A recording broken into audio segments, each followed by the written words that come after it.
Hai guys, selamat datang. Welcome to Indonesian Board Games Rising. Fit Well-being, a card game about mental health. Selamat datang teman-teman semua nih, pasti para board gamers nih yang udah pada kumpul kepengen tahu lebih jauh soal dunia board gaming. Jadi kita hari ini akan happy-happy, bersenang-senang gitu ya sepanjang sore. Kita akan ngobrolin hal yang pastinya kalian suka gitu ya, yang kita semua suka, yaitu board gaming. Sebelum itu, yuk kita sama-sama boleh meluruskan kaki itu ya, kita melepas stres sedikit, kita goyang-goyangin badan dikit biar nggak kaku dan nggak ngantuk gitu ya. Kita akan ada sedikit TikTok dance yang saya yakin kalian semua tahu gitu ya. Tapi ayo kita sama-sama TikTok dance, boleh berdiri dari kursinya masing-masing gitu ya, biar kita nggak seharian di kursi. Yang bisa berdiri dari kursinya silakan berdiri, yang ada di kasur boleh lompat dulu dari kasur tersayang gitu ya.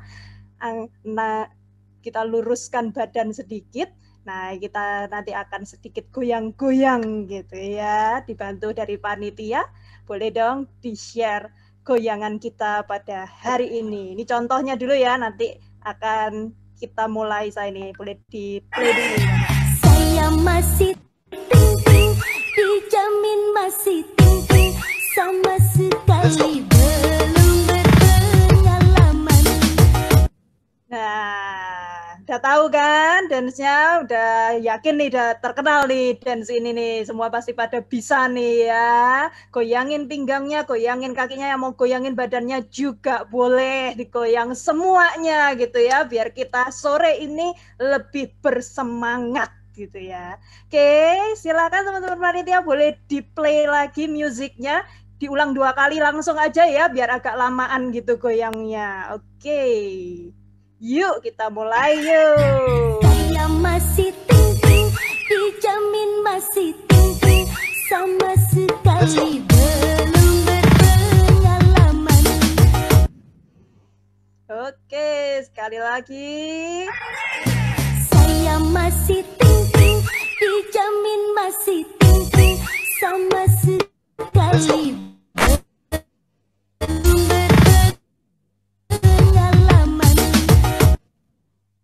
Oke, thank you teman-teman untuk semangatnya sore ini ya. Kita sebelum memulai acara, ada banyak saya bacakan dulu peraturan peserta supaya acara ini bisa berjalan dengan lancar. Untuk teman-teman yang belum rename namanya sesuai dengan yang kemarin diregister, minta bantuannya dong, boleh ya di rename supaya membantu panitia untuk bisa mendata presensi teman-teman. Dimohon selama webinar teman-teman mematikan atau mute speaker supaya tidak terjadi penumpukan suara. Kemudian kalau teman-teman ingin menyalakan kamera, dipersilahkan. Tapi kalau teman-teman merasa enggak mau turn off the cam, ya tidak apa-apa juga gitu ya, silahkan. Teman-teman nanti selama Pak Adi, pembicara kita tercinta hari ini, memberikan materi, kalau teman-teman ada pertanyaan, silahkan untuk bisa dituliskan langsung di chat room ya. Kalau ada pertanyaan, silahkan dituliskan di chat room. Nanti pertanyaan-pertanyaan yang terpilih akan dijawab di dalam sesi Q&A. Nanti di akhir webinar, teman-teman akan ada 2 orang pemenang terpilih nih. Penanya terpilih ya, 2 orang penanya terpilih yang akan memenangkan hadiah giveaway. Dan jangan lupa nanti di akhir acara kita juga akan ada sesi foto bersama. Ya, nggak lama-lama lagi, ayo kita kenalan ya dengan pembicara kita. Mungkin udah terkenal nih gitu ya. Sebagian besar pasti udah follow, sebagian besar udah tahu. Beliau adalah Bapak Adi Cipta Raharja Wirawan. Beliau ini akademisi teman-teman, tapi luar biasanya akademisi yang satu ini nggak anti games. Biasanya kalau kita dibilang main terus nggak belajar gitu ya, ini nggak ternyata ya, bahwa kalau main games itu juga bagian dari pembelajaran gitu. Jadi beliau ini passionnya ada di pendidikan, tapi juga di pengembangan game gitu ya. Dia sudah menulis lebih dari 5 buku yang diterbitkan oleh Kompas Gramedia, dan beliau juga pencipta board games. Luar biasa ya, beliau menciptakan lebih dari 3 board games di skala nasional dan skala international gitu ya. Jadi yang main juga bukan cuma orang Indonesia, sampai ke luar negeri juga banyak yang mainin gamenya Pak Adi nih. Nah, sambil bersama-sama dengan Pak Adi, akan ada Livia Angelica, co-creator dari petualangan menuju sesuatu, dan creator dari permainan kartu well-being yang akan menjadi moderator kita pada hari ini. Baik, saya langsung serahkan ke Livia selaku moderator untuk memulai sesi kita hari ini. Halo semuanya, selamat sore. Pertama-tama, thank you banget untuk semua yang udah hadir. Jujur aja, aku lumayan kaget gitu, karena ternyata teman-teman di Indonesia yang punya interest di board game itu banyak banget. Dan sebagai seseorang yang baru aja mau explore dunia ini, this is all very very exciting to me gitu. Jadi saya mohon izin untuk perkenalan sekali lagi, nama saya adalah Livia, co-founder dari Petualangan Menuju Sesuatu, dan more importantly untuk webinar ini, saya juga creator dari card game Well-Being yang sudah in development selama kurang lebih 1 tahun gitu. Nah, apa sih Well-Being itu? Singkatnya, Well-Being adalah permainan kartu tentang kesehatan mental. Jadi kalau kalian sudah follow Petualangan Menuju Sesuatu di Instagram, kita tuh udah kurang lebih 3 tahun terakhir ini bikin komik tentang mental health gitu. Nah, pada saat saya mulai tugas akhir, saya mikir, kenapa berhenti di komik aja gitu? Padahal edukasi lewat board game itu juga bisa sangat-sangat impactful gitu. Board games itu bisa spark conversation, kemudian bisa mendorong interaksi sosial, terus bisa ngajak bonding bareng teman-teman gitu. So it's a very very powerful tool. Nah, dari sanalah project ini muncul gitu. Tapi daripada aku ngomong panjang lebar, saya akan memutarkan gameplay trailernya aja, so I hope you enjoy.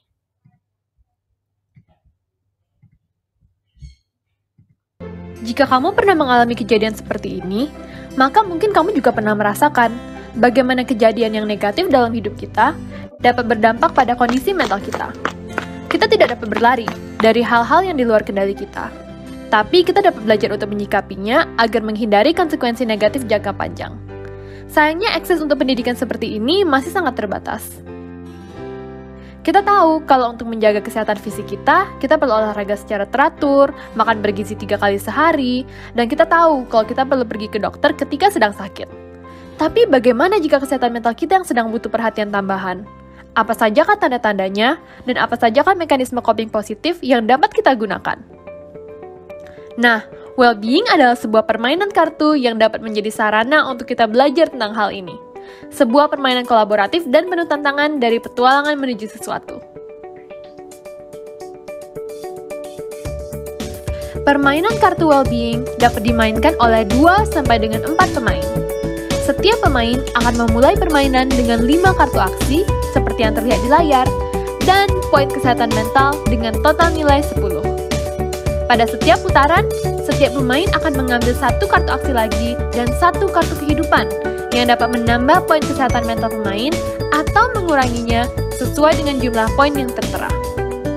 Pemain yang kehabisan poin kesehatan mentalnya akan kemudian menerima token stres, yang berarti giliran pemain tersebut akan terus diloncati sampai pemain mendapat bantuan dari pemain lainnya. Tapi jangan khawatir, karena pemain juga dapat menggunakan kartu aksi untuk menambah poin kesehatan mental diri sendiri atau pemain lainnya di setiap putaran. Tujuan dari permainan ini adalah agar semua pemain dapat bertahan hingga semua kartu kehidupan habis. Karena dalam hidup ini kita semua sedang berpetualang. Dan petualangan yang paling seru adalah yang dilakukan bersama-sama, bukan?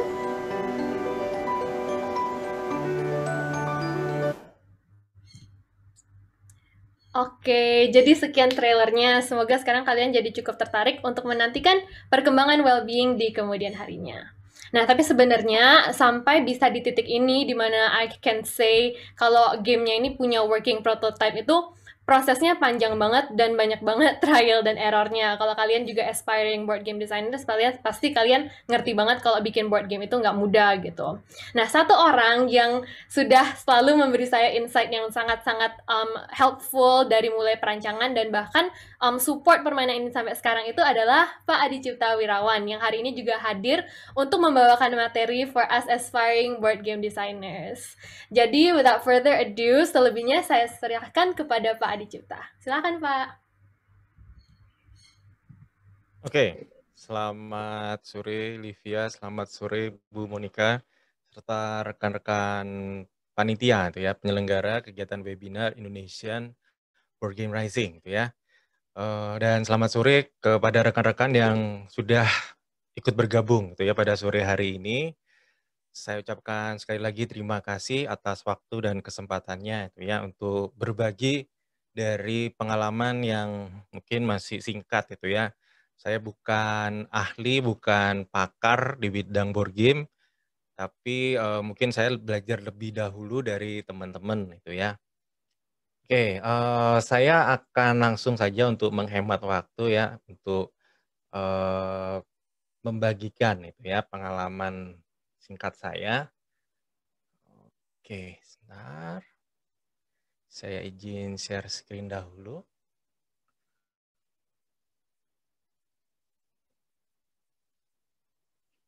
Oke.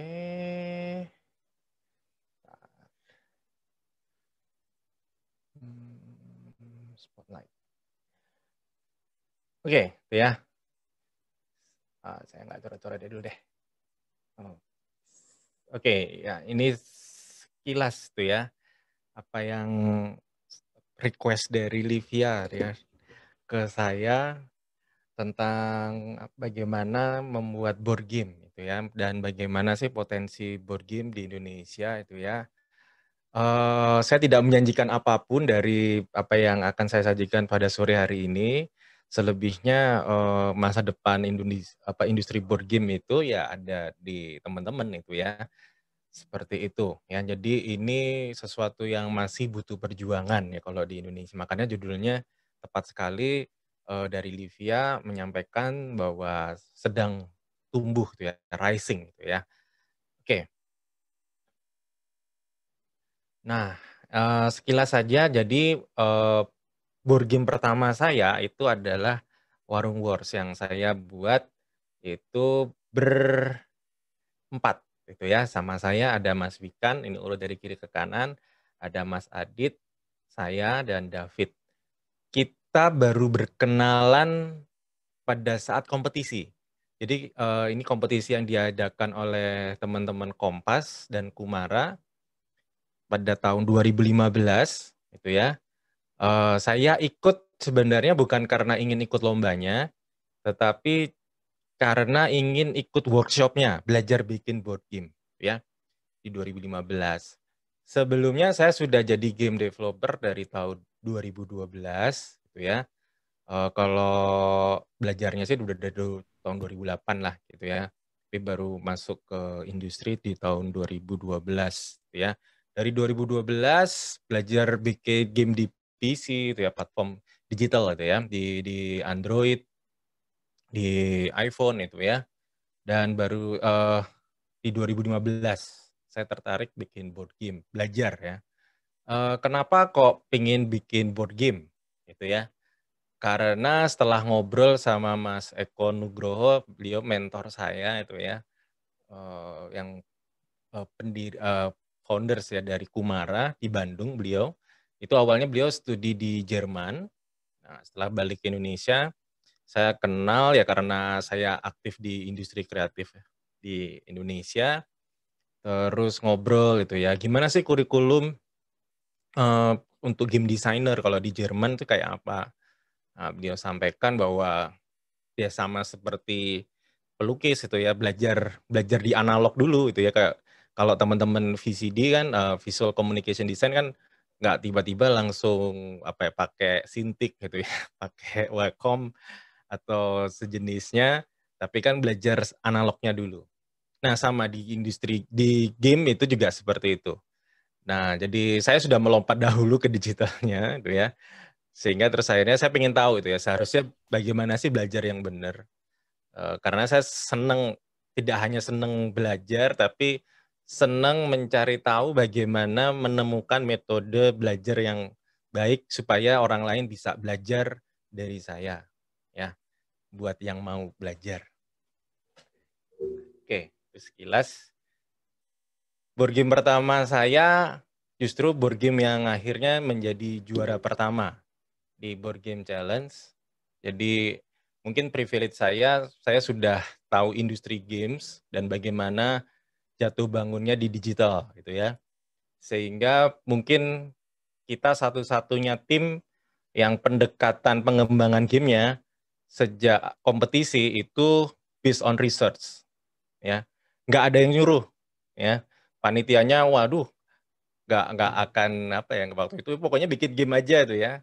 Cuman saya sudah pernah bernulis buku juga, sudah tahu bagaimana Kompas itu sistemnya bekerja, sehingga saya tahu bagaimana memahami sistem itu supaya bisa jadi juara, gitu ya. Dan alhamdulillah ini prototipe awal. Jadi teman-teman kalau pengen tahu, ini kebetulan saya bisa 3D modeling ya. Saya sebelumnya juga dulu ngerjain, kalau teman-teman tahu game Dread Out ya, Digital Happiness, itu waktu itu juga outsource, terus kita diminta untuk bantu juga ngerjain untuk beberapa aset gamenya. Nah, saya juga punya skill 3D gitu ya. Seperti itu. Belajar sendiri. Karena sebenarnya background pendidikan saya, S1, S2 saya adalah akuntansi, teman-teman. Ya. Harusnya teman-teman lebih hebat dari saya. Ya. Karena saya akuntan sebenarnya. Jadi yang iseng gitu ya. Pengen belajar bikin game. Nah, ini adalah Warung Wars edisi Kementerian Pariwisata dan Ekonomi Kreatif. Saya sendiri nggak pernah pegang board game ini, dan katanya board game ini hanya ada di semua kedutaan besar Indonesia. Jadi kalau teman-teman ke kedubes Jepang, kedubes Inggris, saya cuma dikasih tahu di perpusnya ada Warung Wars, ya. Nah, itu ya. Jadi saya nggak pernah jalan-jalan kemana-mana, tapi alhamdulillah karya saya dan tim itu ya bisa jalan-jalan. Ya, ini edisi Wonderful Indonesia. Seneng gitu ya bisa menghibur. Nah, setelah kontrak dengan Kompas selesai, terus tahun 2017 setelah 2 tahun ya, 2 tahun lebih sempat nggak diproduksi lagi. Terus ada publisher Table Toys. Kalau teman-teman yang asli Surabaya pasti tahu ya. Jadi Surabaya ini kota terbanyak board game cafe ya. Bukan Jakarta. Jakarta itu provinsi ya. Jadi Surabaya ini adalah kota dengan jumlah board game cafe terbanyak di Indonesia untuk skala kota ya. Dan mereka tertarik untuk mencetak ulang. Jadi ada edisi kedua Warung Wars. Bedanya apa? Bedanya di visualnya, karena ada kita ada ini ya, menghormati haki itu ya. Jadi kita nggak pakai aset game yang lama, kita bikin baru, kita bikin beda ya, semacam A/B testing. Ya coba yang edisi baru realis itu ya. Itu. Justru yang ke edisi pertama udah ke Jerman, ini ke Jerman lagi itu ya, di Essenspiel. Ini tuh ya. Nah, ini yang saya itu di tag dimension ada orang dari Praha, dari beberapa negara lah itu ya. Senang banget. Terus justru kalau teman-teman tahu Mas Panji ya, justru punya Warung Wars, belinya di Jerman itu ya. Nah, seru banget itu ya. Jadi bisa karyanya udah sampai Jerman. Pengen sih Wandi, tapi tiba-tiba ada ini ya, tahun ini ada COVID. Pengen banget. Jadi kalau desainer board game itu istilahnya kalau orang Islam pergi haji itu ya ke Mekah. Kalau board game designer itu pergi hajinya ke Essen gitu ya. Essen Spiel gitu ya. Spiel itu bermain permainan ya. Essen itu nama kota gitu ya. Seperti itu, dan ini pamerannya itu katanya luas ininya ya, area pameran dan eksibisinya itu 9 kali lapangan sepak bola. Ya. Dan sekali hadir itu hampir sekitar hampir 200.000 orang gitu ya. Bisa dilihat lah ya. Jadi negara Eropa, Amerika, tempat lahirnya teknologi, justru saat ini tempat berkembangnya industri board game, gitu ya. Nah, di yang Indonesia ini, kita tuh kan negara dunia ketiga itu ya, terlambat. Tapi it's okay, tidak ada kata terlambat. Tapi menurut saya, ini ngobrol sama teman-teman, untuk Asia Tenggara sendiri, Indonesia nomor 1 industri board game, gitu ya. Nah, ini karya saya setelah bikin Warung Wars, bikin lini masa. untuk pembelajaran. Sudah ada 3 seri, ini udah di komersil. Terus, nah saya itu dosen akuntansi di Ubaya, teman-teman. Jadi kalau nyari saya bukan di Fakultas Industri Kreatif atau teknik ini ya, multimedia. Kalau nyari saya di jurusan akuntansi. Nah, tahun kemarin tahun 2017 diminta rektor bikin board game untuk ngajarin sekitar 1.600 maharu supaya tahu kuliah itu kayak apa. Itu ya, terus akhirnya main bareng masuk Museum Rekor Indonesia. Ya, ini bareng tim saya. Seperti itu.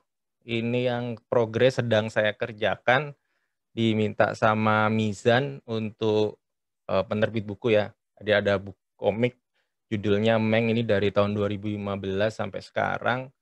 Terus ini masih under development, jadi ini tower defense. Jadi ada perangnya ini. Perangnya ini ngancurin towernya ini ya. Oke.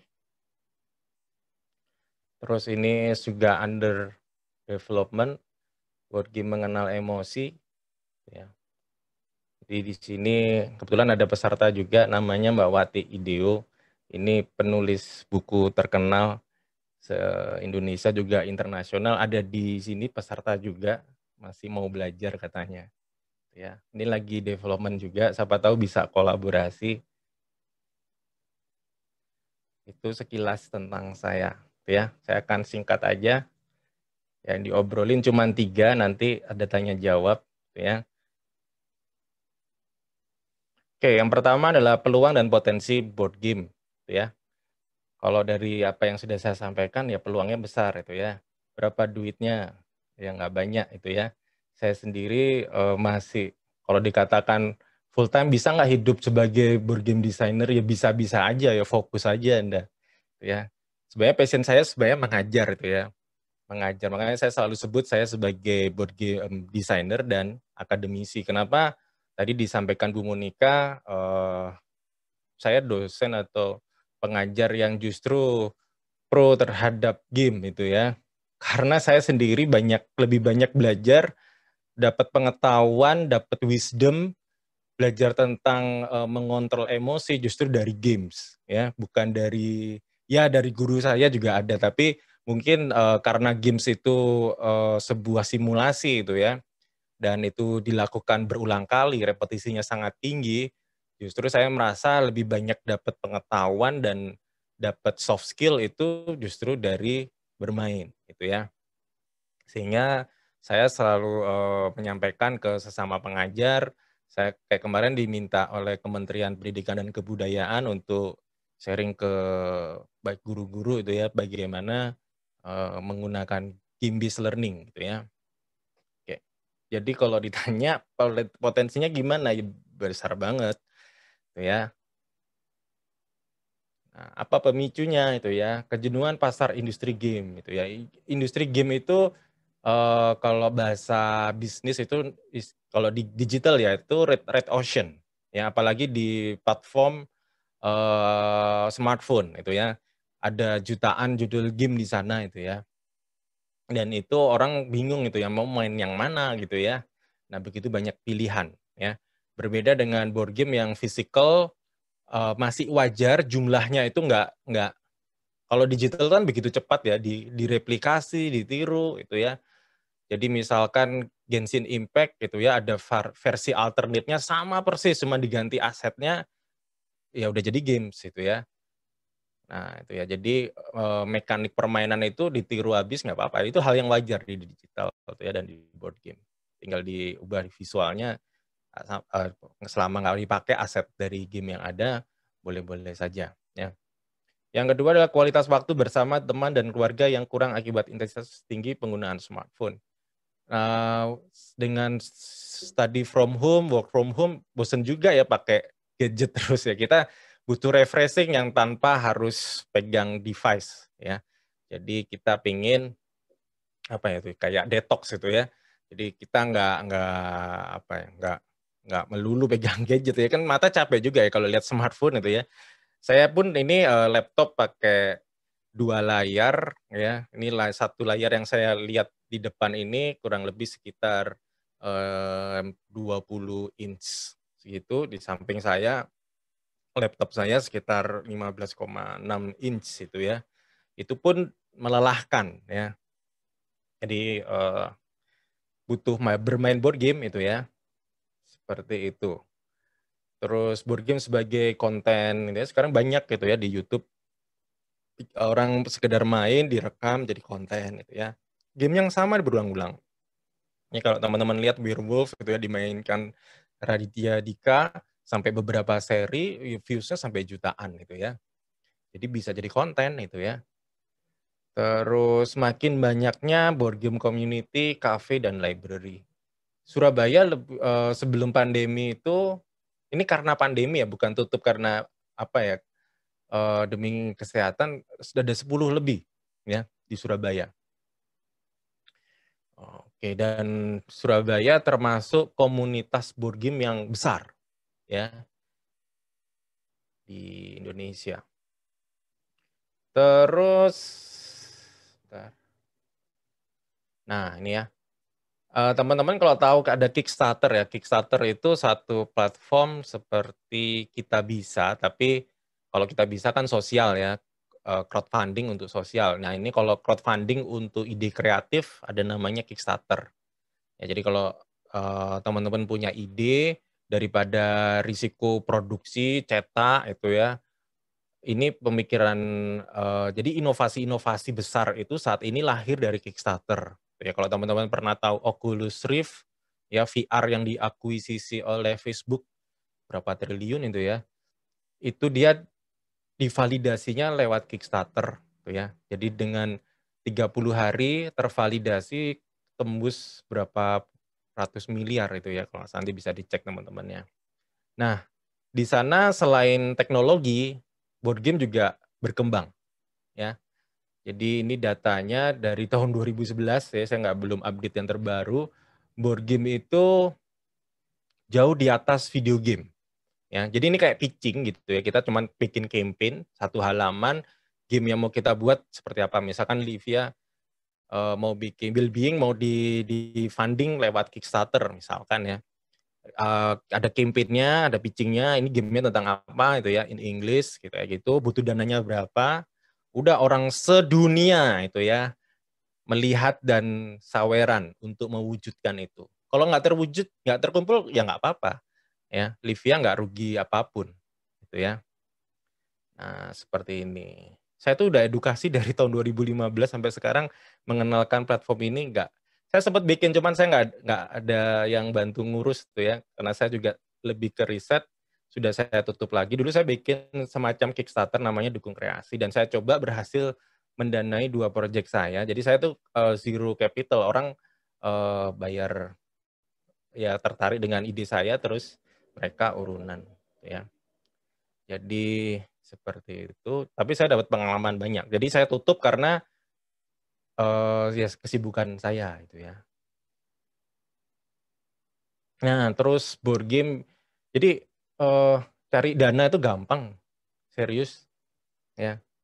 Jadi Livia bingung misalkan mau produksi, butuh biaya produksinya 100 juta. Ya bikin aja crowdfunding gitu ya. Ide Anda dipercaya oleh orang-orang, ya dites aja itu ya. Jadi saya itu pakai pendekatan startup, lean startup. Ya, jadi dari 2012 punya pengalaman banyak di startup gitu ya, awal-awal itu yang saya pakai hingga sekarang gitu ya. Jadi kenapa Warung Wars bisa juara 1 dan jadi board game terlaris? Biasanya kan gini ya, lomba-lomba itu ini bukan untuk sombong ya. Apa ya? Banyak yang juara kompetisi itu, juara 1 tapi ketika di industri nggak berhasil, ya banyak kayak gitu. Penyanyi itu ya di Idol juara 1, tapi belum tentu di industri berhasil. Nah, saya sudah mempelajari itu ya, jadi pendekatan yang digunakan tadi pakai pendekatan startup, sehingga pada saat juara 1, juara satunya itu memang juara 1 untuk siap masuk ke industri. Itu. Ya. Cuman ini bukan cara yang menyenangkan bagi setiap orang tuh ya, yang memang masih apa ya mentalnya mungkin mental seniman itu ya, bukan mental industri. Nggak ada yang salah, bukan berarti itu jadi jelek ya, enggak ya. Saya cuman bilang kalau ketika Anda bicara industri ya bicara tentang apa yang diinginkan market. Oke, jadi di luar negeri sekarang kalau film-film Netflix, seri-series itu pada masukin, ada pasti kegiatan orang main board game gitu ya. Jadi kayak main catur kayak gitu ya. Sudah bukan sesuatu yang baru itu ya. Mungkin di Indonesia ada apa ya? Baru rame tahun 2000-an ya. Terakhir sebelumnya kan cuman monopoli gitu kan. Nah, itu ya. Oke, nah ini ya kehadiran Board Game Cafe Library di Indonesia banyak gitu ya. Di Aceh aja ada. Coba aja buka Google Maps terus search board game gitu ya. Google Maps ya. Kadang iseng-iseng nyari, ada itu ya. Nah, itu banyak di beberapa kota besar di Bali gitu ya. Mungkin kan Divya orang Bali ya. Nanti bisa dicari itu ya, ada downtime gitu ya. Pingin itu ya, ini karena pandemi saya tuh pingin punya cita-cita itu ya, nggak ngajar itu, terus keliling setahun hiatus gitu ya, ke board game cafe gitu ya, main itu ya. Ada kena COVID sih, gitu ya. Oke. Nah, selama COVID main board game-nya gimana? Saya orang yang sangat konservatif gitu ya terhadap COVID ini. Jadi benar-benar menghindari itu ya. Paling banyak saya main tuh bertiga gitu ya. Dan itu pun saya seleksi orang yang saya ajak main gitu ya. Cara nyeleksinya gimana? Saya cek Instagramnya gitu ya. Kalau dalam sepekan 2 pekan itu kelayapan kemana, udah itu pasti nggak saya ajak main itu ya. Nah, tapi tetap ingin main kan sama saya karena saya sangat sayang sama keluarga saya itu ya. Jadi saya nggak mau berisiko saya main board game terus pulang-pulang bawa COVID gitu ya. Nah, jadi selama pandemi ini saya mainnya online gitu ya, main board game yang online ya. Ada Yukata.d ini Jerman. Bahasa Inggris tuh ya, tenang ya.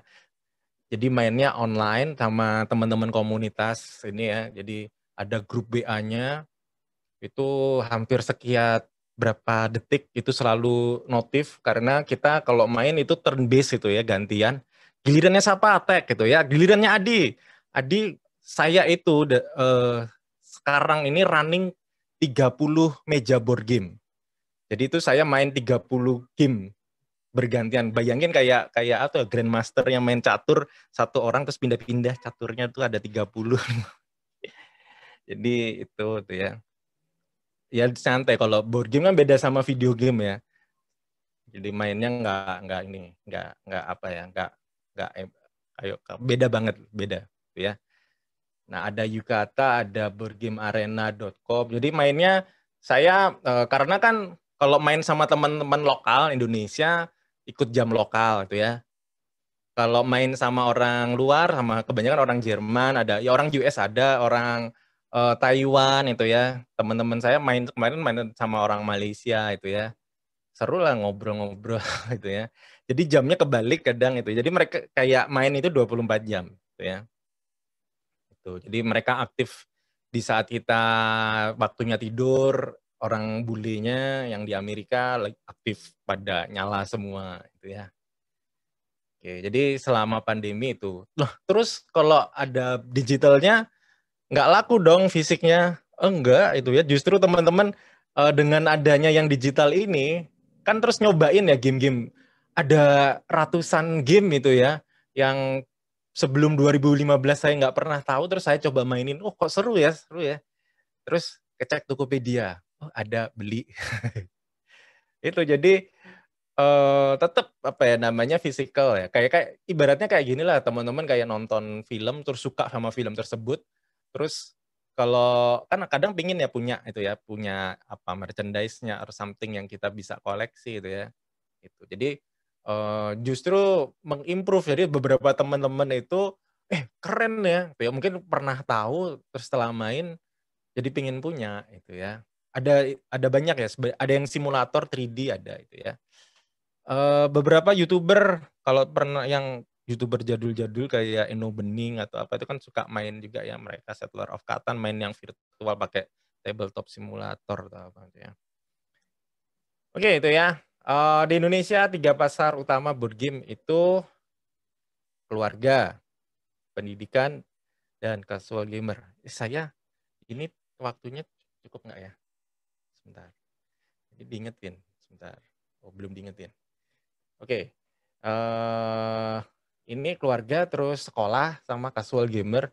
Jadi sudah mulai banyak sekolah-sekolah di tingkat sekolah dasar, terutama sekolah dasar ya, sama TK itu mulai banyak menggunakan board game. Ada satu sekolah yang kepala sekolah dan yayasannya justru memberikan insentif khusus bagi guru-gurunya yang bikin board game dan digunakan untuk pembelajaran.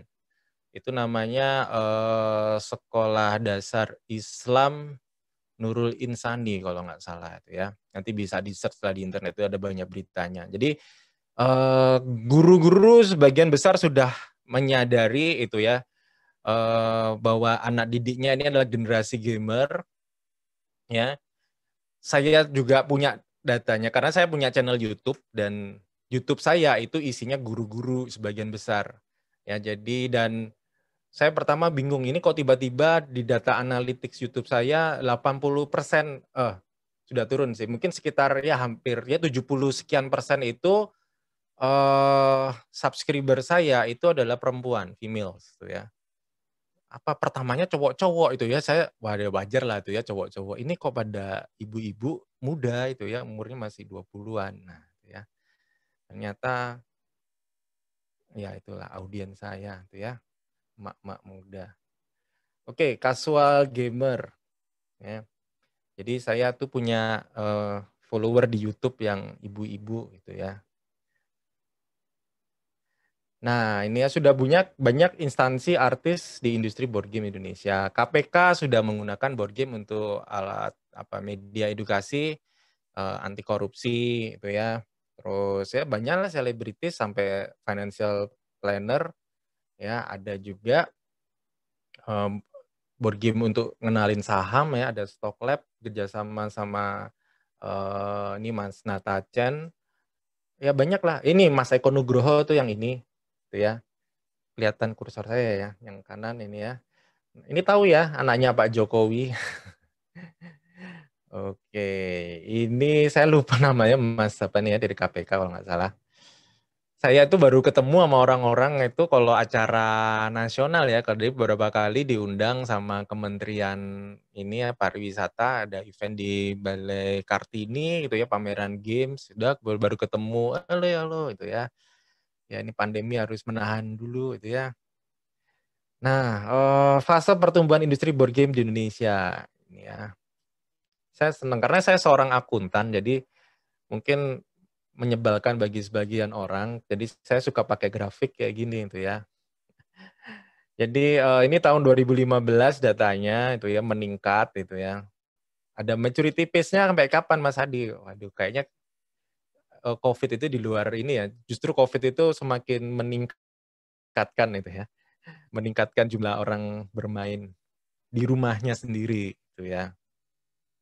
Jadi terus meningkat. Jadi teman-teman tidak ada kata terlambat untuk starting gitu ya. Saya tahun 2016 diundang oleh ini saya lupa nama lembaganya, tapi dari pemerintah Korea Selatan diberangkatkan selama 1 minggu untuk pameran di G-Star di kota Busan. Jadi saya datang ke Seoul 2 hari untuk sharing seminar ya, waktu itu masih belum pandemi.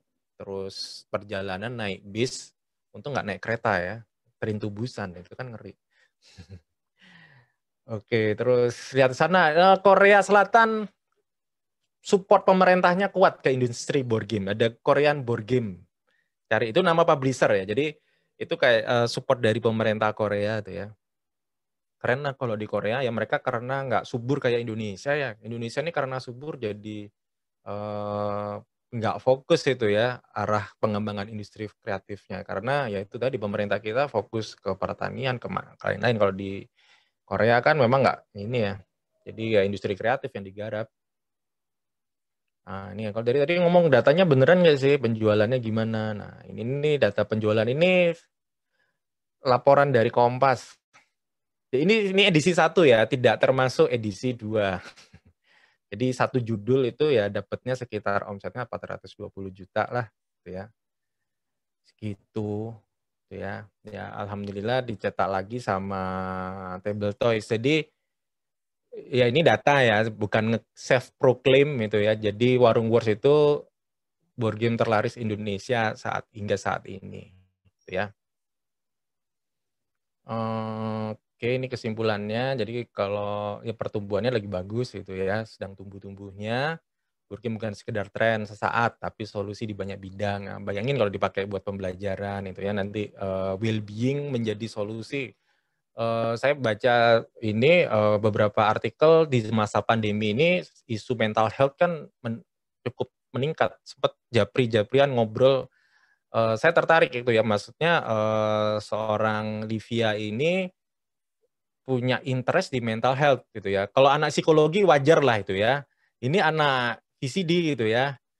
Dan saya itu tahu petualangan menuju sesuatu sebelum kenal Livia. Jadi sebelum kenal Livia saya sudah ngikutin. Terus tiba-tiba di kontak ngobrol kita. Ternyata itu ya asik gitu ya, masih muda, punya interest di mental health dan nggak banyak ya.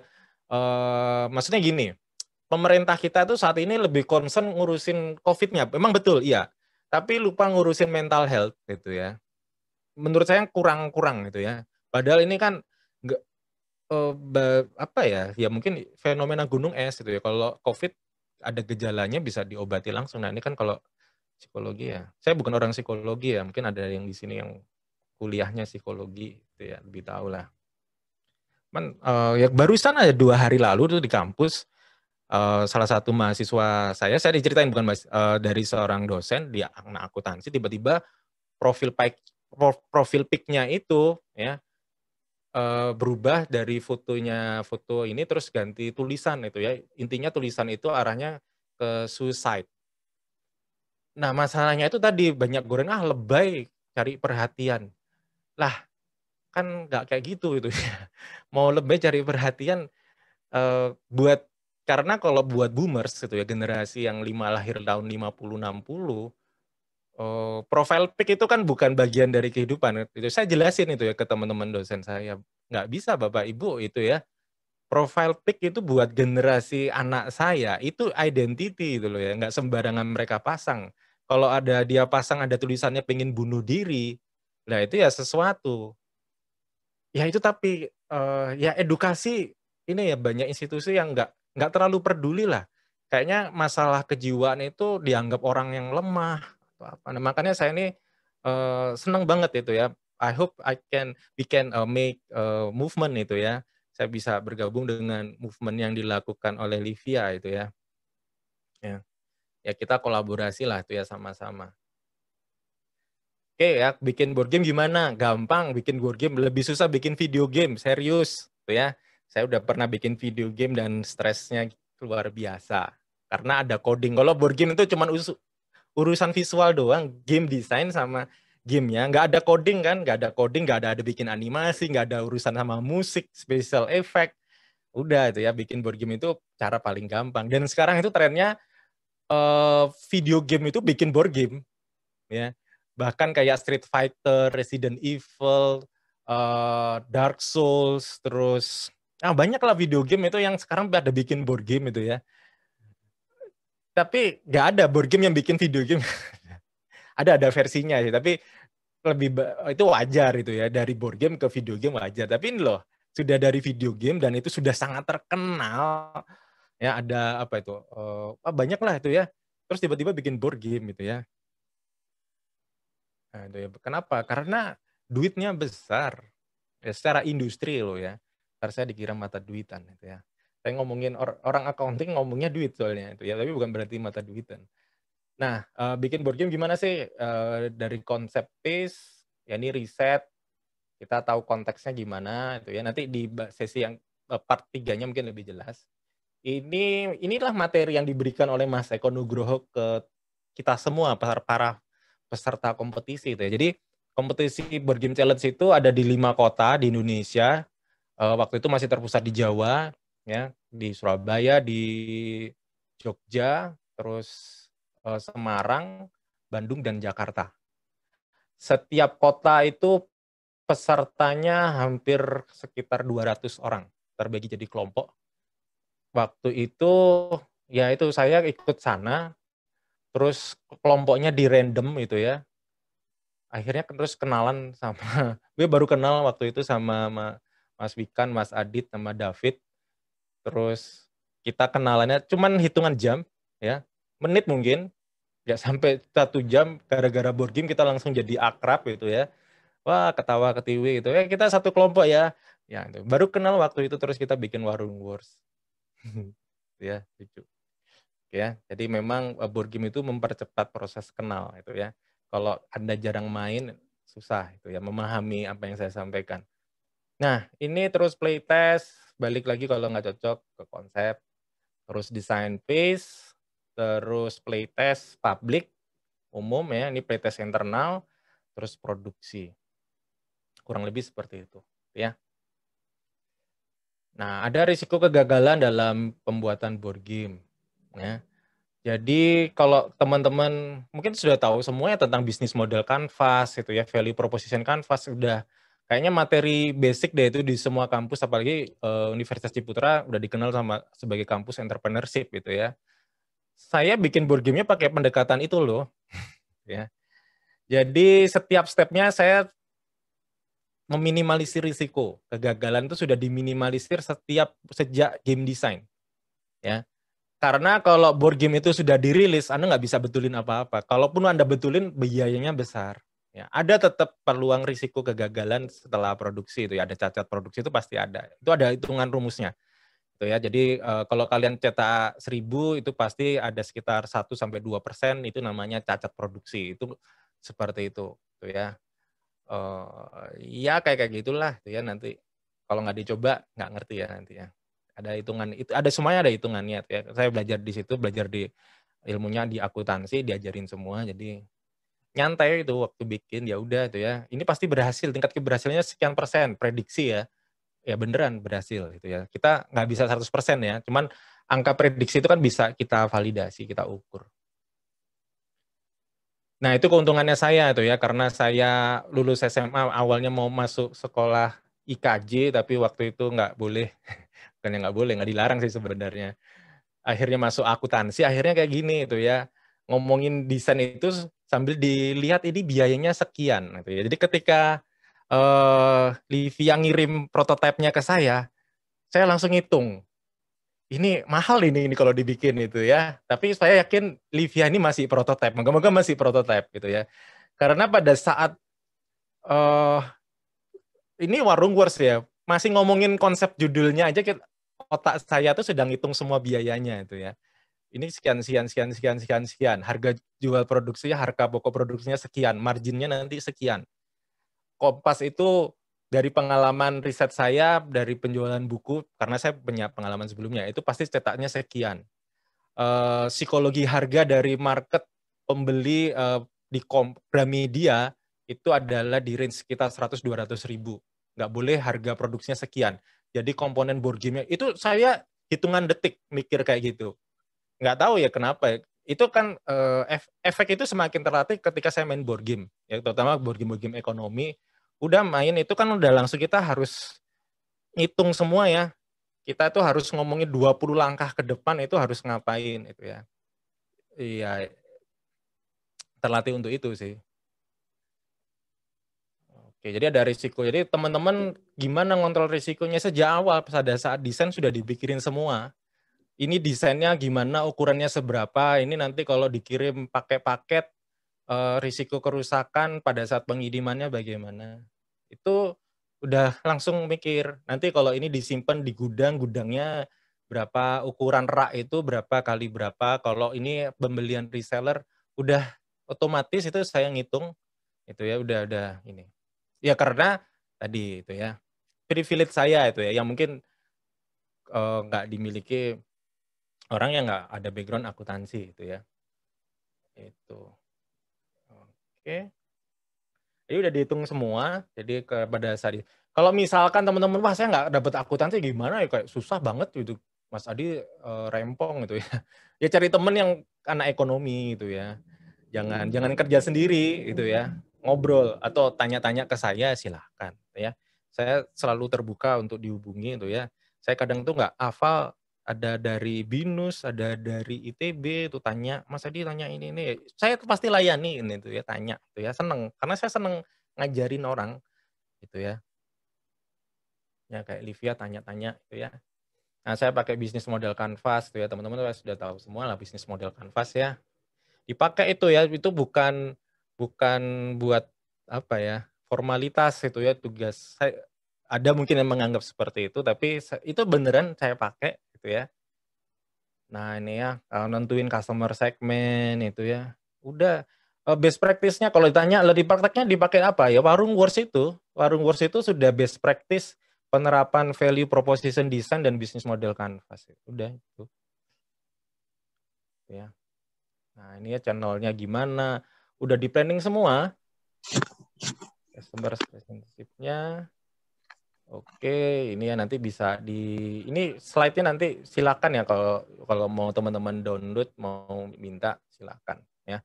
Saya berharap makin banyak teman-teman yang bikin board game dan bisa publish itu ya. Oke, saya akan lanjutkan lagi. Komponen bisnis, ya ini cost structure-nya dipikirin, biaya langsungnya apa, itu ya biaya prototype dan lain-lain, nanti biaya promosi, budgetnya bagaimana.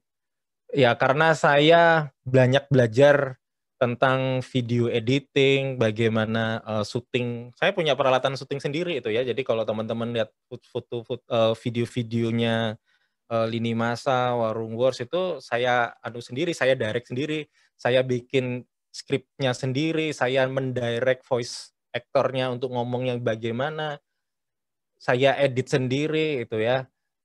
Ya karena bisa itu ya, dan saya menikmati itu ya. Pelit begitu ya, biar hemat. Ya salah satunya biar hemat juga. Oke itu ya. Nah ini pendanaan, paling gampang pakai crowdfunding lah teman-teman ya. Di Indonesia saya lupa itu ada crowdfunding baru. Pakai platform itu cara validasi itu loh, paling gampang ya teman-teman. Udah bikin, coba cek deh kickstarter.com terus cari kategori board game itu ya. Udah tawarin situ. Kalau nggak berhasil ngumpulin dana gimana ya? Anda evaluasi, berarti produk Anda itu nggak disukai dari aspek apa? Visualnya kah? Terlalu rumit kah? Terlalu Anda bikin apa ya? Pitching deck-nya kurang meyakinkan atau bagaimana? Habis itu ya pitching lagi. Ya, jadi daripada Anda bikin terus nggak laku gitu ya. Ada gini ya. Cuman kadang kan orang pengen dibikin aja deh gitu ya.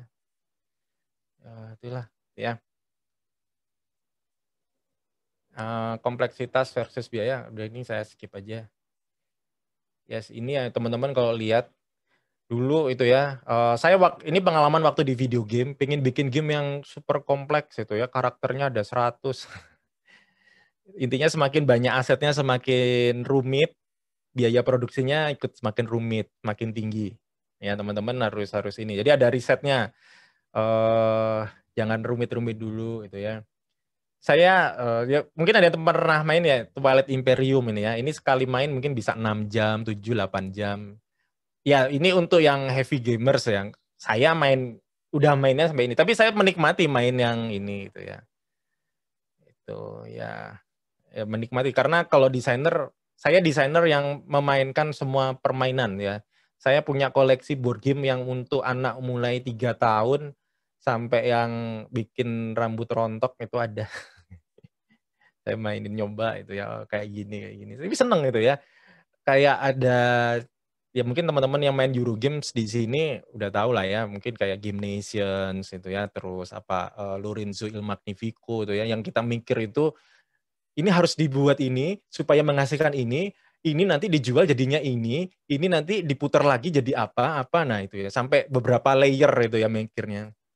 Istri saya ngapain kamu susah-susah mikir, nggak tahu ya, menikmati aja. Kayak sama orang kayak suka main catur, kenapa ya, asik gitu ya.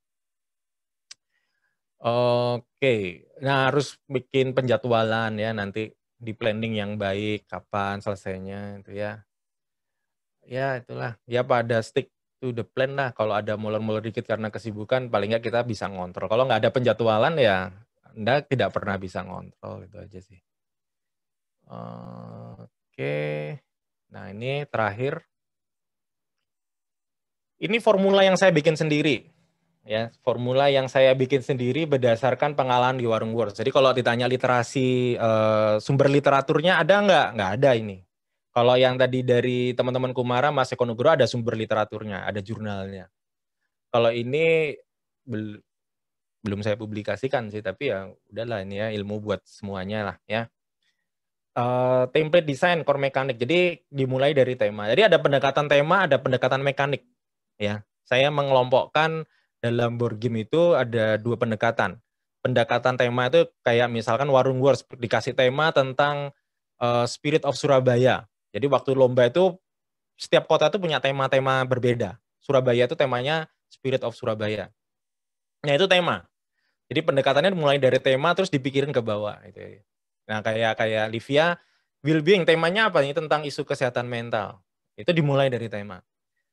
Tapi ada dari atas ke bawah itu ya. Ada yang dari bawah ke atas. Dimulai dari mekanik dulu. Kalau teman-teman mencari inovasi game, saya pengen bikin game yang nggak pernah dimainkan oleh orang lain.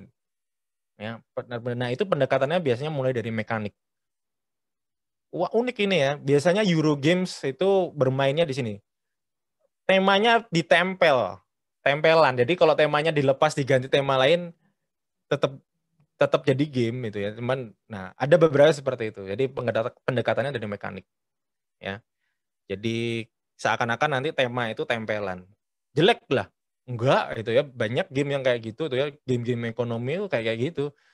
Gimana? Ya, ini saya lagi seneng main judul board gamenya mungkin ada yang pernah tahu itu ya, Lorenzo Il Magnifico. Itu ceritanya kita jadi semacam apa ya, keluarga kerajaan di era Eropa di mana kita harus melayani ini di Italia ya, judulnya aja Lorenzo itu ya, melayani ini apa keuskupan.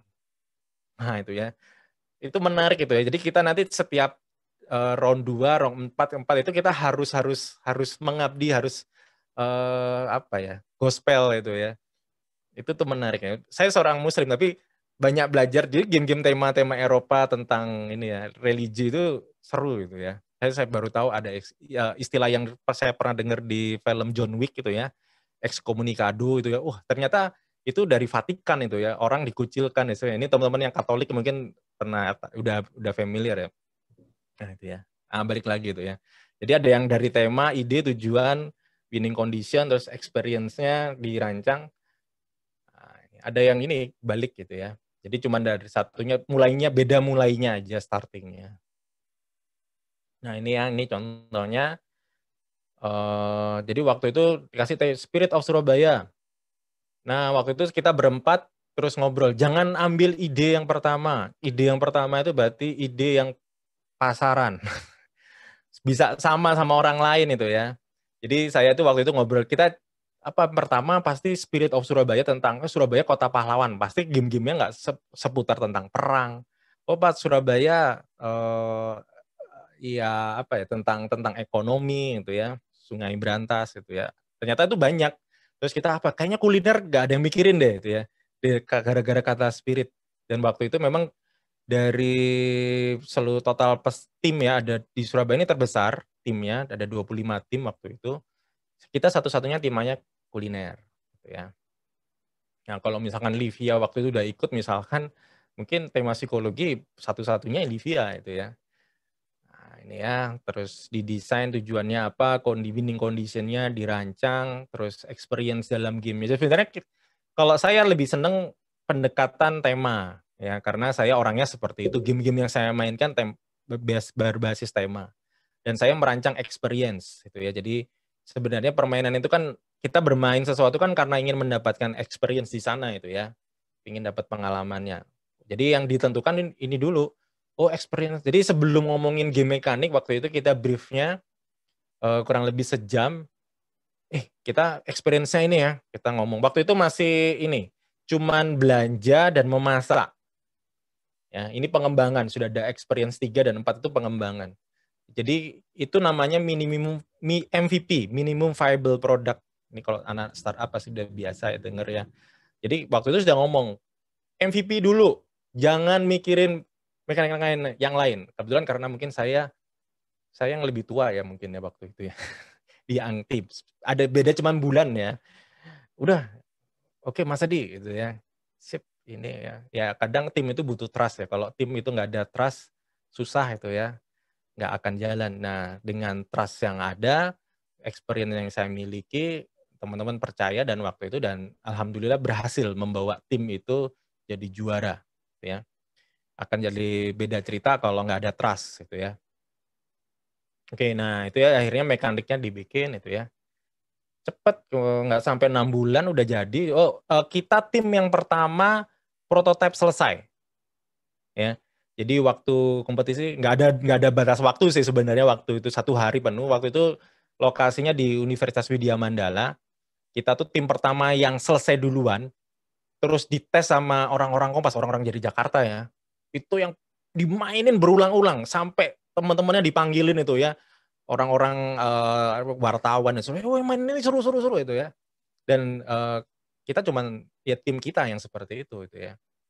Ini pengamatan ya, jadi yang lain misalnya mungkin nggak ada yang kelewatan atau apa. Udah kita waktu itu udah feeling, ya ini self proclaim sih ini. Saya ngomong ke teman-teman, udah juara 1 lah ini. Ya. Ngakak. Kalau kita ketemu reunian ngobrol, kita ada tuh ya di channel saya, kita berempat ngobrolin lagi flashback itu kita ketawa-ketawa itu ya. Waduh, saya tuh selalu, wah sok-sokan lu Mas Hadi mesti gitu ya. Beneran kan juara gitu ya. Karena saya sudah kalkulasikan semua waktu itu. Ya paling bleset juara 2 lah waktu itu, nggak berani yang ngomong juara 1 itu nggak. 3 besar lah pasti. Ya. Nah ini mekanik permainan, ini terus bertambah di boardgamejig.com. Ini kan teman-teman ingin tahu mekanik permainan, ada mulai dari acting lah, area impulse, card drafting gitu ya, sampai voting itu mekanik. Oke, itu saja dari saya. Mungkin agak molor dikit ya. Saya kembalikan lagi ke Livia. Oke, nggak masalah Pak. Terima kasih banyak untuk materinya. Saya yakin pasti berguna banget. Apalagi dari pertanyaan-pertanyaan yang kita udah dapat dari Google Form pendaftarannya, rasanya banyak teman-teman di sini yang juga dalam proses untuk membuat board game gitu. Nah, ini kan udah beberapa pertanyaan sudah terkumpul dari Google Form-nya. Jadi kita bakal mulai dari sana dulu. Tapi kalau teman-teman ada pertanyaan lain, feel free untuk langsung chat di Zoom chat di sini dan semoga pada akhir webinar ini semua pertanyaan-pertanyaan bisa dijawab dengan baik.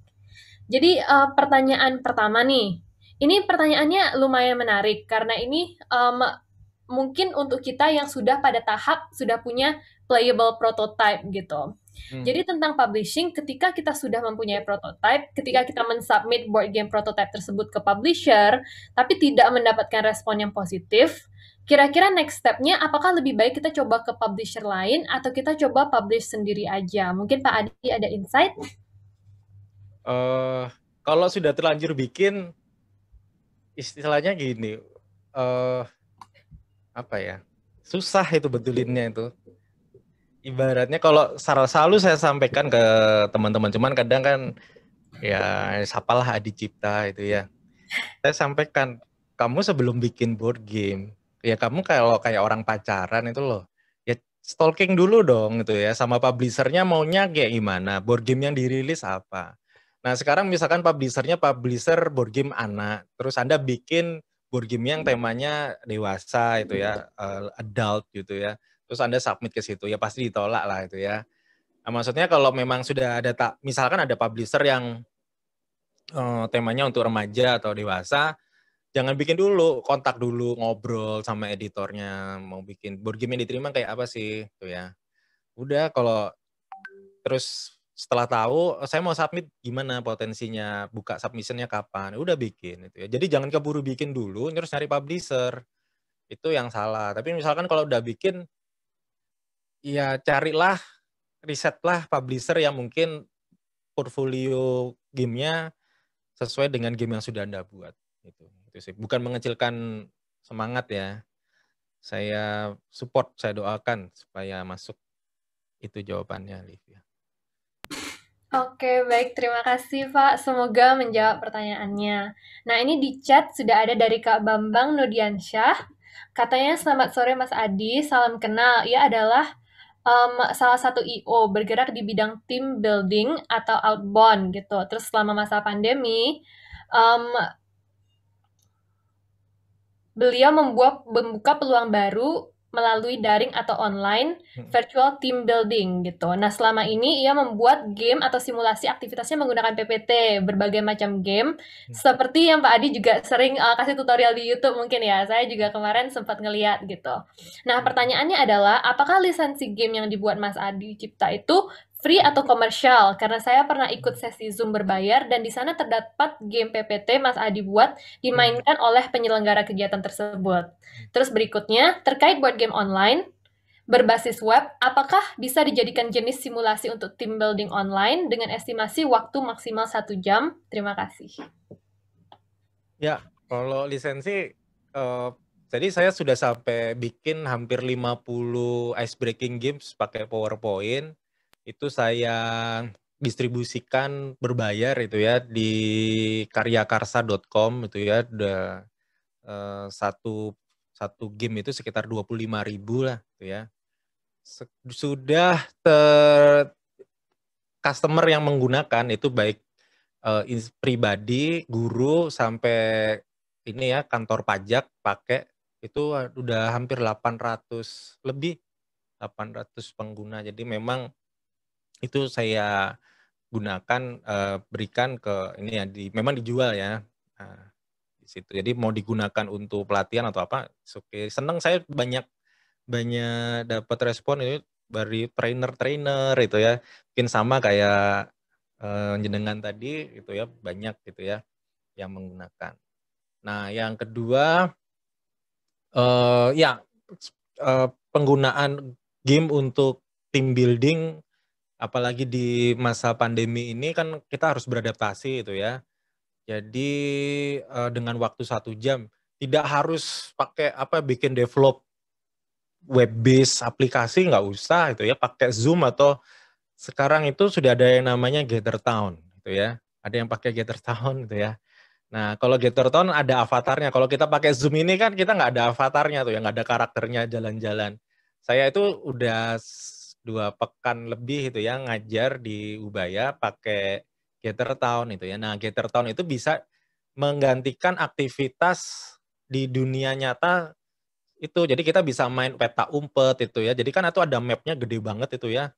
Nanti ayo sembunyi-sembunyian ya gitu ya. Kita hitung sampai 10 atau kita kita bikin semacam maze room itu ya. Kalau ada namanya rally kampus atau jurit malam. Nah, jurit malamnya di Gather Town.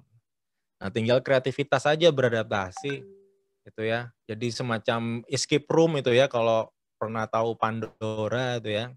Dikasih puzzle, kalian dikasih waktu 1 jam gitu ya, harus bisa kabur nyelesain puzzle-nya. Udah satu kelompok, kalau enggak mati. Maksudnya nggak bisa keluar, pura-puranya mati. Jadi bisa banget gitu ya. Jadi silakan berkreasi gitu ya. Jadi kenapa saya senang jadi game designer? Jadi game designer kan kayak jadi Tuhan gitu ya. Kita tuh creating something gitu ya. Kita menciptakan kehidupan gitu ya. Kita semacam menciptakan satu universe di mana orang-orang bermain di situ itu ya. Jadi kayak dewa gitu ya. Itu yang menyenangkan sebagai game designer. Oke, itu jawabannya, Livia. Baik, terima kasih. Semoga menjawab ya Kak Bambang. Ternyata tools yang ada di kita sekarang itu udah lumayan banyak dan lumayan evolve juga. Ini juga ada pertanyaan dari form kemarin. Ini lumayan menarik. Jadi kalau pasar yang tadi Pak Adi sempat jelaskan, pasar utama di Indonesia itu kan ada untuk families, kemudian untuk education dan casual gamer gitu. Tapi kalau tema atau mekanik tertentu yang populer di Indonesia tuh apakah ada gitu? Apakah tema yang simple, yang mudah dipelajari itu lebih populer di Indonesia, atau mungkin kita udah sekarang lebih berkembang untuk lebih menyukai game-game yang kompleks dan full of competition gitu. Mungkin tabletop game yang pakai miniatur itu kan masih lumayan jarang ya Pak. Apakah itu juga ada pasarnya di Indonesia atau bagaimana? Nah, ini ya, tantangan ada 2 ini ya. Sebenarnya gini, existing market yang ada saat ini di Indonesia untuk pasar board game, ini pengamatan observasi saya dari 2015 sampai sekarang ya, hingga 2021. Jadi ada market yang memang sudah well educated gitu ya. Jadi dia mungkin kalau digrafikkan itu ya, dia itu udah intinya mungkin gini, belanja board game bulanannya itu bisa antara 200.000 sampai 5 juta per bulan. Jadi, nah market yang ini itu market premium yang artinya mereka bermain board game import, ya, board game luar. Mereka nggak anti board game lokal. Cuman karena kan ini, ya kayak teman-teman sudah pernah merasakan misalkan daging impor gitu ya. Ketika makan daging lokal kan udah tahu bedanya itu ya. Ya daging lokal tuh kekurangannya ada di sini. Mungkin dari harga lebih murah itu ya. Nah, seperti itu kurang lebih. Ya, jadi kalau board game dengan minis itu ya, itu atau miniatur, marketnya mungkin produk Anda akan head to head dibandingkan seperti itu, ya. Berarti quality standarnya harus minimal sama, ya, minimal sama seperti yang impor. Ya, kalau mau head to head marketnya ke sana, ya, karena Anda akan dibandingkan harganya sekian dan ini, nah mereka kan banyak variabel ya, gameplaynya bagaimana, worth it enggak itu ya. Kadang kan ada harus strateginya, misalkan kayak apa itu tas merek apa itu Shopee itu ya. Itu kan kayaknya impor padahal Bandung itu ya. Terus ada beberapa brand lokal lah kayak Excelso, kan kita orang awam mungkin mikirnya wah ini license luar padahal kan kapal api itu ya. Nah, harus kadang strateginya seperti itu, harus itu strategi bisnis ya, dan itu ada di Michael Porter menyampaikan ya. Kadang kita harus jualnya memang untuk standar quality export. Setelah di ekspor itu memenuhi, jadi saran saya ya, kalau memang pakai miniatur, udah kejar market internasional, jangan market Indonesia. Anda akan head to head. Ketika di internasional oke, berhasil, biasanya orang Indonesia terus wah berarti bagus ya. Itu orang Indonesia, itu perilaku konsumen ya. Jadi teman-teman kalau yang marketing atau apa, itu behavior, dan Anda nggak bisa ngontrol behavior orang gitu ya. Jadi itu yang Anda harus mungkin riset pasarnya harus kuat di situ. Ya mungkin itu jawabannya. Ada yang terlewatkan kah, Vivia? Semoga sudah menjawab ya. Jadi kita harus benar-benar tahu pasar kita siapa dan kita sesuaikan produk kita pada pasar tersebut gitu ya. Benar-benar. Oke, terima kasih banyak Pak. Semoga terjawab tadi pertanyaannya. Ini kita ada pertanyaan dari chat dari KM Handoko. Ada 2 pertanyaan Pak. Yang pertama, pendekatan tema dalam proses pembuatan board game memiliki salah satu kelemahan, yaitu seringkali perfeksionis. Inginnya semua ide yang sudah ada maupun yang ada di kepala itu dimasukkan dalam board game, sehingga membutuhkan waktu yang lama untuk menyesuaikannya. Bagaimana menyiasati hal tersebut? Dan yang kedua, menurut Mas Adi, bagaimana peluang board game bertema pendidikan di masa pandemi dan setelah pandemi? Oke, ini saya baru ingat tadi pertanyaan yang Pak Mas Bambang ya tadi yang miniatur ya. Tadi tuh ini tanya mungkin juga menjawab sekalian pertanyaan yang barusan ya. Market kita tuh butuh game yang seperti apa sih itu kan? Sebenarnya kalau tadi saya masih ceritanya market premium ya. Itu jumlahnya masih kecil. Mungkin kalau ngamatin di Facebook itu ada grup Indo board game itu ya. Indonesian board game itu ya. Ada di situ mungkin anggotanya masih di bawah 10.000 lah gitu ya. Dan mungkin yang aktif cuma berapa ribu. Kecil banget ya. Compare to 200 juta penduduk sangat kecil ya. Masih sangat kecil. Nah, artinya ada sekian juta orang yang masih belum tahu board game ya. Inilah yang mungkin market yang harus digarap. Nah, yang orang awam itu kan sama ya kayak tadi saya cerita. Saya tuh awalnya nggak tiba-tiba main board game yang 3 jam, 6 jam baru kelar. Dulu saya gila main game sampai 2 jam itu aja sudah aneh menurut saya itu ya. Gila itu ya main game 2 jam, main board game 2 jam ngapain aja itu ya. Sekarang biasa gitu ya. buat saya 2 jam, 3 jam itu wajar. Ya cepat lah itu main board game 2 jam itu ya. Nah, jadi ada dosisnya. Dosisnya tuh ya mungkin main yang kayak Exploding Kittens itu ya, yang jadi game-game yang orang Indonesia tuh suka apa sih? Game-game yang ya kalau digital kayak Among Us, Werewolf, orang yang apa ya? Apa tuh ngerjain orang lain itu ya, terus pengkhianatan itu ya. Itu kan kultur kita. Enggak ya, bercanda itu ya. Kultur yang toksik atau bagaimana ya. Tapi itu yang disukai itu ya. Mungkin pelampiasan itu ya orang-orang itu ya. Tapi itu game yang populer itu ya. Game-game pengkhianatan itu ya. Bluffing, betrayal. Itu game yang kalau saya amatin di board game cafe banyak dimainin itu ya. Secret Hitler, terus apa itu ya. Banyak lah itu ya. Game-game traitor itu ya.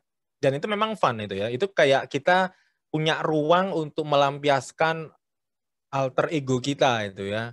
Kita mencaci maki orang itu ya. Ada tempatnya, main board game itu salah satunya itu ya.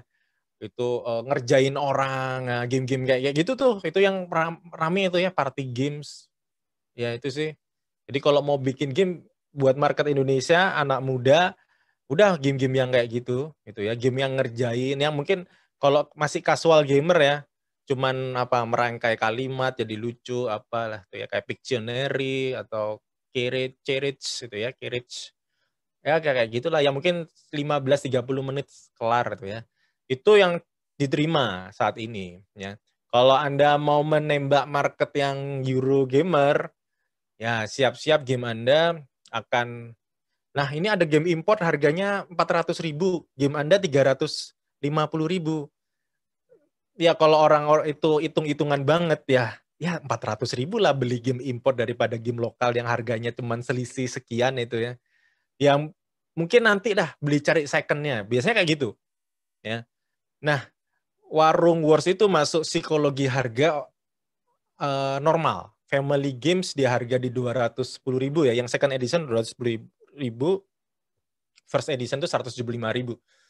Dan itu sukses itu ya, terjual lebih dari 3.000 box itu ya. Nah itu ya, yang Warung Wars kedua kan 210.000, ya udah lumayan lah tuh ya. Ya lumayan. Ya maksudnya bukan apa ya, nggak flop itu ya. Sampai sekarang penjualannya bagus itu ya.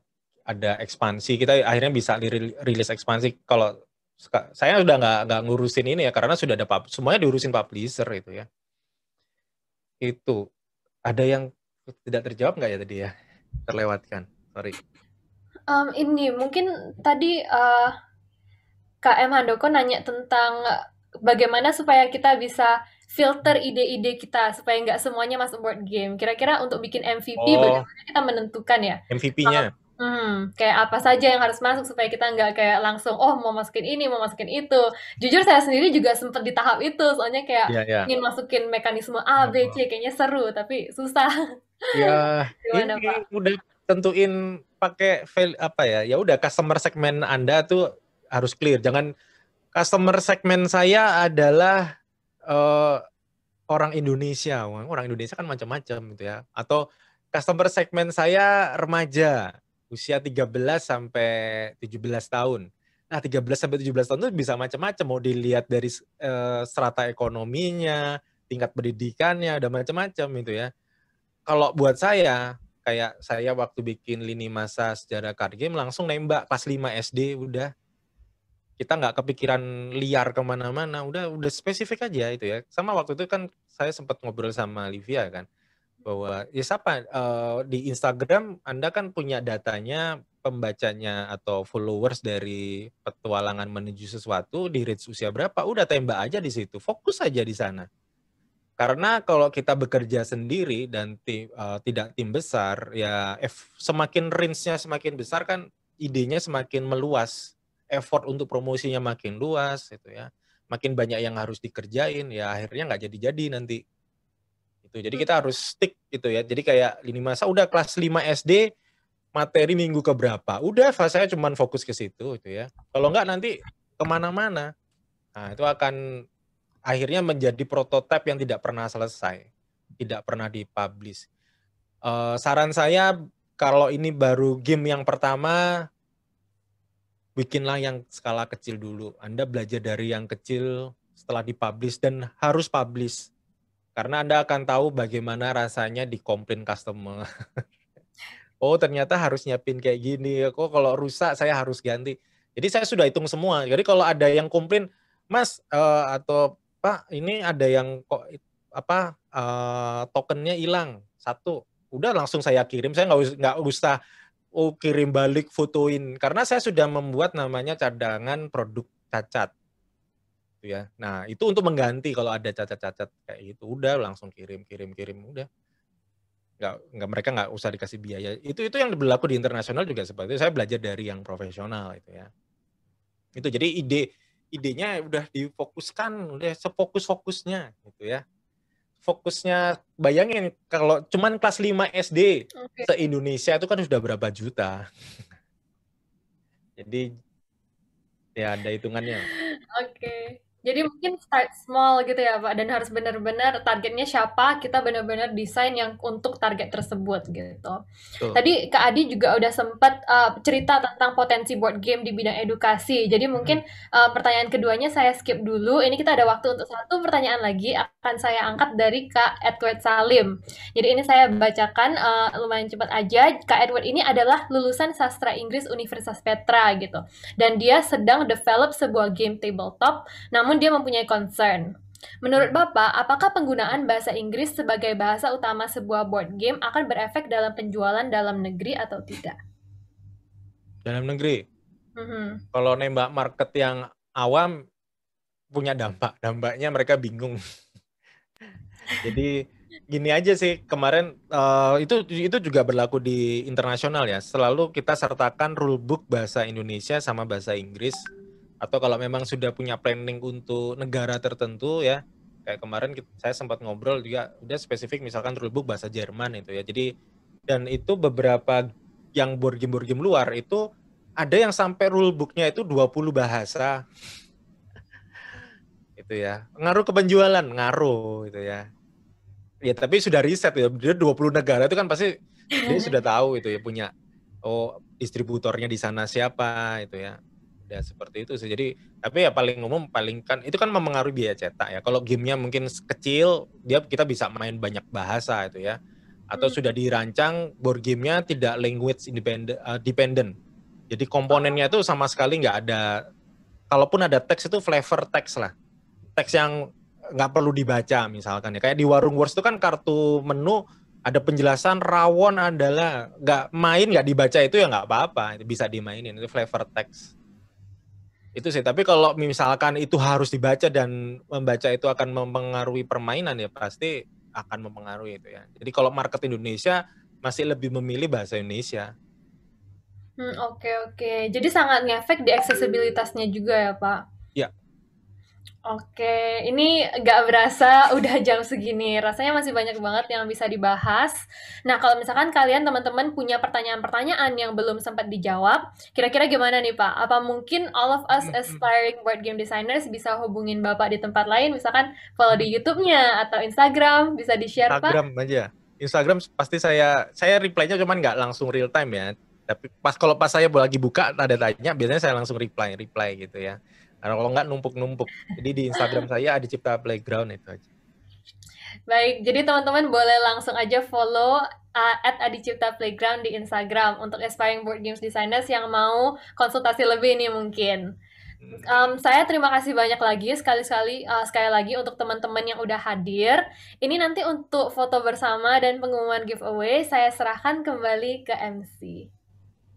Oke, Livia. Nggak lupa kita kasih applause dong untuk Pak Adi Cipta, pembicara kita pada hari ini. Boleh pakai reaction teman-teman masing-masing. Terima kasih banyak Pak Adi dan sama-sama, Livia. Bu Monika.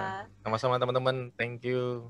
Oke, kita sudah sampai di penghujung acara ya teman-teman. Ini berarti udah waktunya untuk giveaway gitu ya. Nah, sebelum ada pengumuman giveaway sambil Pak Adi nih mikir-mikir lagi siapa yang menang ya. Pertanyaannya bagus-bagus soalnya gitu ya. Tapi hanya ada 2 orang pemenang giveaway.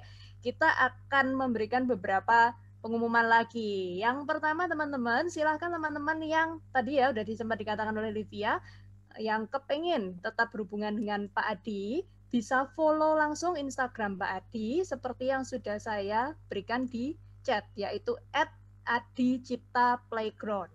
Jadi silakan teman-teman yang ingin follow Pak Adi atau belum follow sampai sekarang, silakan di follow di Adi Cipta Playground ya. Instagramnya bisa teman-teman add. Demikian pula teman-teman yang ingin tahu lebih jauh tentang board game well-being yang diciptakan oleh Livia, boleh juga, atau pengen tahu komik-komiknya juga ya tentang kesehatan mental, follow juga ke Petualangan Menuju Sesuatu di Instagram.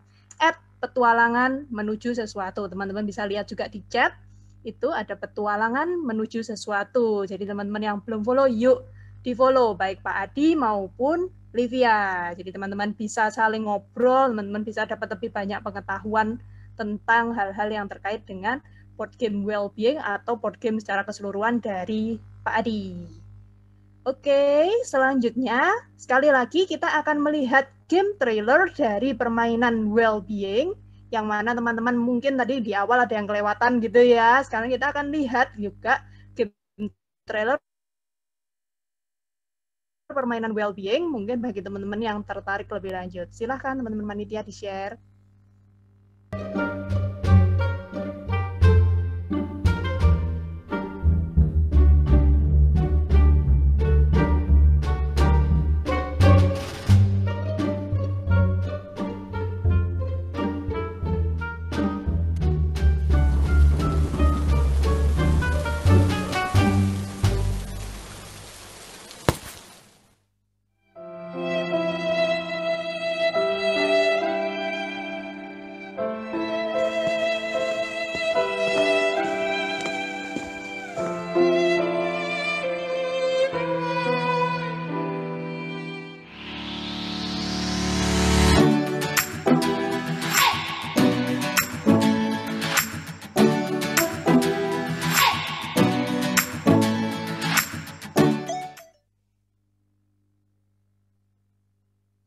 Oke, itu tadi ya tentang permainan well-being. Nah, ini saat yang kita nanti-nanti ya, siapa yang akan menjadi pemenang giveaway?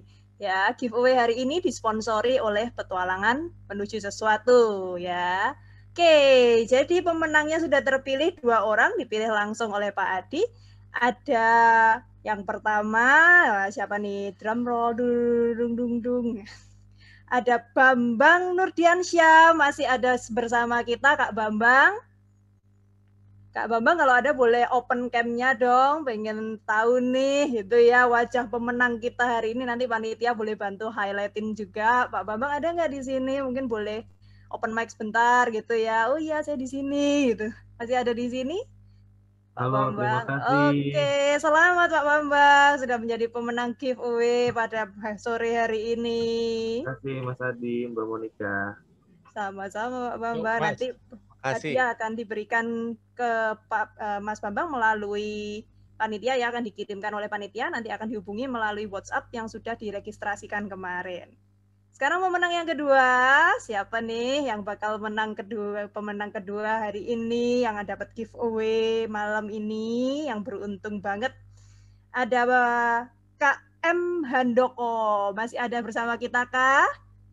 Kak Handoko? Masih ada. Wah, ini dia nih, Kak Handoko juga ada bareng sama kita. Selamat Kak Handoko. Kak Handoko Ya, terima kasih. memenangkan hadiah giveaway. Selamat, Mas. Wah, ternyata Pak Guru ya. Oh, Pak Guru Handoko. Selamat Pak Guru. Akhirnya ketemu. Oh, sudah lama kenal juga sama Pak Adi ya ternyata ya. Sama-sama dari Surabaya. Oke, sama-sama Surabaya jadi ternyata. Selamat Pak Handoko, nanti akan dihubungi oleh panitia lebih lanjut ya untuk pengiriman hadiahnya. Baik, karena pemenang giveaway juga sudah diumumkan, maka terakhir sebelum kita menutup keseluruhan acara, boleh dong kita foto bareng-bareng ya. Silakan Bapak Ibu, kakak-kakak semua, boleh open cam, gitu ya. Nanti akan dibantu oleh panitia untuk kita boleh screen capture bareng-bareng untuk kegiatan kita.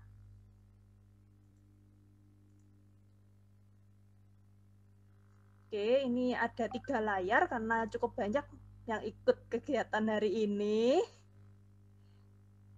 Silahkan yang belum open cam, boleh open cam. Jadi punya kenang-kenangan foto bareng Mbak Adi nih, walaupun virtual ya. Oke, sepertinya sudah mulai siap semua ini.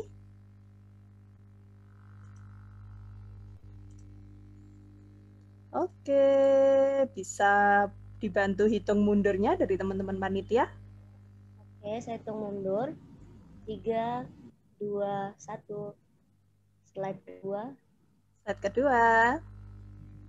3, 2, 1. Oke, slide terakhir ya ini ya. Sekali lagi. 3, 2, 1. Oke, terima kasih Kak Inta yang sudah motretin kita. Baik, tidak terasa waktu sudah habis untuk kita hari ini berbincang-bincang melalui platform ini.